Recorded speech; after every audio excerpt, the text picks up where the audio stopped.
بیګامو څلور شنیل شو خاص عام مشترک مؤول بحیث الوضع وکانه وضع په اعتبار سره سوره قسمونه جوړیږي وغیره. اوس ته مخته ګوره. اوس څه ته د نظم په اعتبار سره خبرې کنه. وهي اربعه د مسره څلور شوندي وضع په اعتبار سره الخاص والعام والمشترك والمؤول څلور. اوس د وجه حصر بني لأن اللفظ اما ان يدل على معنى واحد او اكثر. لفظ په یوې معنی باندې دلالت کوي په ډیرو باندې. فإن كان الاول كباول یعنی لفظ دی و معنی لري یو شي د پاره ده خو بیا د یوې معنی باندې دلالت کوي دا بیا په دوه قسمه ده. فإما ان يدل على الانفراد عن الافراد کدی افرادونه بل په یک یو فرد باندې شي منفرد شي کنه منفرد خیوت ال شي کنه فهو الخاص نبي خاص ولو شيده او ان يدل مع الاشتراك بين الافراد فکبه په یوې معنی باندې دلالت کوي خاغوي معنی باندې سیس مع الاشتراك بين الافراد اشتراک یو کې یو نه شریک به خو عام شو کنه فهو العام. مچل سیا بل لفظ دلالت کوي معنی باندې و معنی به خلنه ده یا على الانفراد بو عن الافراد یا مع الاشتراك بين الافراد وشو او اکثر یا وی نزیت معنی باندې دلالت کوي دا په دوه قسمه ده. وان كان الثاني كدويم يعني يدل على معنى أكثر فإما أن يترجح أحد معانيه بالتأويل کپو مانو کی وا معنا تأویل سره راجح وګرځي کله کله لفظ د پر معنی ډیر وی کنه خو دو مانو کی کومه معنا زرا وخلا د ذکر ته ترجیح لټای څه وجه ترجیح شته ک مرجح ویل ته کی وجه راجح وګرځي دا غد پاره او شایب مرجح وګرځي کنه نه تأویل ورکی وشي په هو المؤول دي تشنل شي مؤول والا فهو المشترك نبي مشترك وګرځي صحیح شو. فالمؤول في الحقيقة إنما هو من أقسام المشترك الذي دل صيغة ولغة. مؤولا حقیقت خدي مشترک قسم ده کنه هغه مشترک سات شي کی صيغة ولغة شي باندې دلالت کوي. ان كان مفعول فعل الطويل الذي من شان المجتهد اگر شي د چي شي دي د مجتهد مفعول وګرځي مؤول شده مفعول شولو کنه اول المؤول شولو مجتهد شو مغاور کی تایل کیا ټیک شو نه اصل کې د څه د مشترک ته ښه کنه اصل کې څه د مشترک ته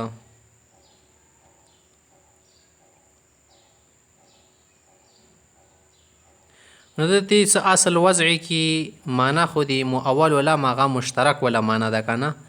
خورستور کې شو شي تویل وشي خو تویل دی وجنه دلالت وضعیه ورکی بدلی نه صرف تعیین ورکی رسل کا حیز لفظ دا قرآن کریم کې کنه ثلاثه قروء مفنس طهر د امام شافعي سے پنس شده طهر د امام پنس حیز دا سیدا طویل ویلور کی کو سدی د پارا ثلاثه طور غله قروء دا ششل مذکر ګرځي ثلاثه تو ته شر غله مؤنث غله کنه هغه څنګه ادا خبر نشته ویلور کی خبري ربوسی اول تقسیم شو کنه دا شتی بور سره صيغه ولغه والثاني في وجوه البيان بذلك النظم مغلا پس پزری سره مغ نظم پزری سره څه کول بیان کول تفسیر کول وضاحت کول دی الفاظ خو دي تل شي وجوه البيان دی بیان ولا سو وجوه دي تو سره طرق الوجوه وتل شي طرق الوجوه كده وجه جمع وجوها أي التقسيم الثاني في طرق ظهور المعنى وخفائه بذلك النظم المذكور في التقسيم الأول. أول تقسيم کې نظم ذکر شو کنه نظم د صيغه او د لغت په اعتبار سره د ماده په اعتبار سره چې معنی توزع شوی یا په څلور قسمه ده. اوس دلته چې امداغه نظم په دې اعتبار سره چې دا په یو معنی باندې دلالت کوي هغه معنی بیا ظاهر یا بخفي وي په څلور قسمه ده. اوس تنده خي في التقسيم الأول من الخاص والعام أي كيف يظهر المعنى من النظم چې د نظم معنا څنګه ظاهريږي لفظ معنا څنګه جواتيږي تا مسوقا او غیر مسوق چې دا نظم بدی د پر راوړه شو یو کنه بي راوړه شو کله کله سیق الکلام کیږي ورکی کنه سیاق الکلام محتملا للتویل او لا چې تویل به ورکی وی کنه بي وكيف يخفى المعنى من اللفظ خفاء سهلا او كاملا او دلته تی چې معنا ورکی خفي ده خدا معنا چې خفي ده څومره ده خفاء سهلا لکه خفي ده او کاملا کډیره خفي ده نه وهي اربعه دا په څلور قسمه ګرځي ايضا يعني په دې قسمه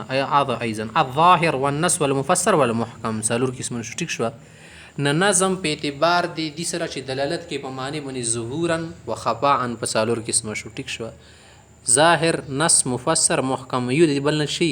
تقاطور وي. ظاهر نه نص محکم وي، نص نه مفسر، مفسر نه محکم. محکم ټول نه اخري درجه ده کنه. لانه ان ظهر معناه چې معنا خو بیا سي ظاهر دو څلور وړو معنا ظاهر ظاهر نص مفسر محکم. خو معنا ظاهر شوز مخته چې په اما يحتمل التويل او لا تويل ورکه احتمال وي کنه وي د ظهوري معنا نه بعد فإن احتمله كتويل پکې ورکی نو فإن كان ظهور معنا بمجرد صيغه کدی ولا معنا ته صرف د صيغه نه جوتیږي لفظ دی پوه شو دجاجه مرغي هاي د خجاته خبره کل دجاجه صحیح ده کل لحمه دجاجه صحیح شو په معنی خو شي نه متي کنه چې کل حجرن کانی اخرى کل حجرن سمانه چې د چرګ ته ډیر خلاګي الته دی غوخه وړل متي چې کل حجرن کانه اخرى منور څه د دربوان شتا وسو ګره دي چې دا کل حجرن متویل حجر خو څوک نه خوري دا لپس مې تسیق الکلام کړی دی د پاره چې دغه خوړل نه بعد ته دربوان ملایږي صحیح شو. کله کله د سوي کنه خالق جوات باندې خطه د خبره چوک نه کی تو سره زور است کسن پلور په مخ دوه زمن دي کنه ایش کې لخته د بل سره کاسته خورا لاختي بوخري د سیوتنیس تو زوای لاختي بوخري وش کدو ته پلور استو ته چشته یې لاختي خوري تور کی دره مړه نه وروته قسن نه موتونی لستو ولا لاختي بوخري کاسه به منور کټ کول شي کنه اسونه دي د سیاق وغیره الشخه سیاق. فإن كان ظهور معنا بمجرد سياق فهو الظاهر ظاهر شو الا فهو النص کنه بیا نص ته کنه نص کی کلام روړل شي نص خو زخت تل شي کنه د قران آیتونو ته نسل شي. وان لم يحتمله اي کبیر کی تویل مویل نه چلیږي کنه فإن قبل النسخ بیا په دوا قسمه ده کنه نسخ قبلی فهو المفسر ده مفسر ده مفسر کې نسخ کیږي لکه یو آیت ته مفسر د نسخ کېدل شي منسوخ وګرځي. والا کبه نسخ ور کې نه چلیږي په هو المحکم ده په محکم ده صحیح شو. فهذه الاقسام كلها بعضها اولى من بعض دي كده زن اقسام دي زن مضبوط يا اولادي لکه ظاهر نه نص نه مبصر خدا الیو کې موجود وي ښه ظاهر نص کې نص مبصر کې مبصر محکم کې موجود دی الیو کې موجود دی ښه کنه. فیوجد الادنى في الاعلى ادنى په اعلی کې مندل شي ولا تبين بينها تبين پکې نشته وانما تبين بحسب الاعتبار تبين خو اعتبار په واجده کنه ذات کې نشته تبين خو تیر کې کته تبينونه کې به یو قسم ګرځي کنه اعتبارات ته اعتبار شته کنه که چې ته اعتبارات نه وکنه نه بیا خو ټوله دنیا خراب شي له اعتبارات لبطلت الدنيا لبطلت الفوائد والمصالح به مصالح ختم شي وکنه بخلاف الخاص مع العام خالته کې وا خبرات شي خاص عام سره نشي جمع کېدل مخ کې تقسیم کې تیر شو کنه ول مشترک سره نشي جمع کېدل په انه متقابله بنفسه دلته کې تقابل نشته الته کې تقابل چې تضاد تل شي کنه. فلهذا لم يذكر المقابل في التقسيم الاول اول تقسيم کې مقابل نه کو ذکر خا وذكر في الثاني ودویم کې ذکر کو فقط فقال ذکر شي ولي هذه الاربعه اربعه تقابلها صدق څلور د پر نور څلور شته شهادي سره شي دي مقابل دي اي لهذه الاربعه لهذه الاقسام الاربعه للظهور شا ظاهر دي کنه اقسام اربعه اخر نور څلور قسمه شته تقابل في الخفاء چې خفاء کې بسره مقابل فكما ان في الاول بعض ولا من بعض في الظهور چې دا کې اول کې زنه قسمونه دي زنه نه ولادي کنه لکه ناس ظاهر نه مفسر دي ناس نه د شته د خفي ولکم قسمونه دي کې زنه بدی بل نه ډیر خفي وي كذلك في المقابل بعضها اولا من بعض بعضها اولا من بعض في الخفاء فيجد لنا في الاعلى هغه شدي اصلور هغه دادي وهي الخفي والمشكل والمجمل والمتشابه سيد سالور شو کنه د دې مقابل شو لانه ان خفي معناه كما نه سره پټه شپای مې يكون خفاو لعارض غیر الصيغه کدا خفا یا خفا دي کې ورکی دي عارض دی واجنه سواجنه خو هغه صيغه نه نفس لفظ نه خطو ته معنا جوات دربي بنه پیږي خو ورکی څه عارض موجود ده فهو الخفي دا به خفي ده او لنفس سیاق بیا نفس صيغه کې خفا ورکی به مشکل جوړیږي خو بیا موږ ګورو فین امکن ادراکه بالتامل کدی اغه صيغه نه تمنا رو بسل شي ادراک کول شي لاغونی سوچ فکر سره په هو المشکل به مشکل شول سیده اردو پښتو له مشکل نه ده په اصول فقه مشکل مراد سیده وان لم يمكن کبت تامل غور فکر سره غو معنا نشر جوته ولې لا پس کې د سوچ فکر وکړو بیا په نشوي پوهه کله کله خالد د خبرو کې سوچ د پډیرو کو د بیان شوي پوي فین کان البيان مرجوا من جانب المتكلم کدی غول بیان د متکلم طرف نه امید کې د وی شریمت به واضح په هو المجمل دا مجمل ده یو سړی ته خبره وکړه سوچ دا په بیان شوي بیا ورغله ته سم اساده وی کنه ورسي سړی کنه رته نن د خبره کو ته سم مطلب کله کله خلک خبره مطلب د څه ده جګړې کې روشوي که نه مطلب د څه ده پوی په نشي که نه یا پوه شي خو بس لا غو نه پوی به نه دې ته مجمل نه شي هغې اجمال وکړو که نه مجمل شو تر څه شولو مجمل والا فهو المتشابه که بیا د متکلم طرف نه د هغه ولا وضاحت امید د نه بیا دې ته متشابه شي قرآن کریم کې څومره متشابهات حروف مقطعات همداسې نور ډېر متشابهات ید الله اوس نه پوهېږي څه دي دی الله تعالی متوضحت نه کړه متکلم الله ده که نه اوس ګوره متشابه وګرځي ځکه ورګې ګوتې وایې نه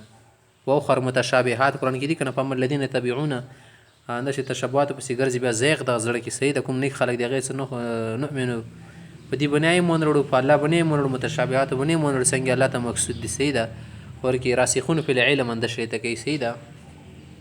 وهذا التقسيم بس ده تقسيم ده وكذا التقسيم الرابع يتعلق بالكلام السلام تقسيمات رسمه تخا كلام سره تعلق سره كما ان التقسيم الاول والثالث يتعلق بالكلمه لك اول دریم سره ده کلمې سره تعلق سره كما هو الظاهر لك څنګه جواد تا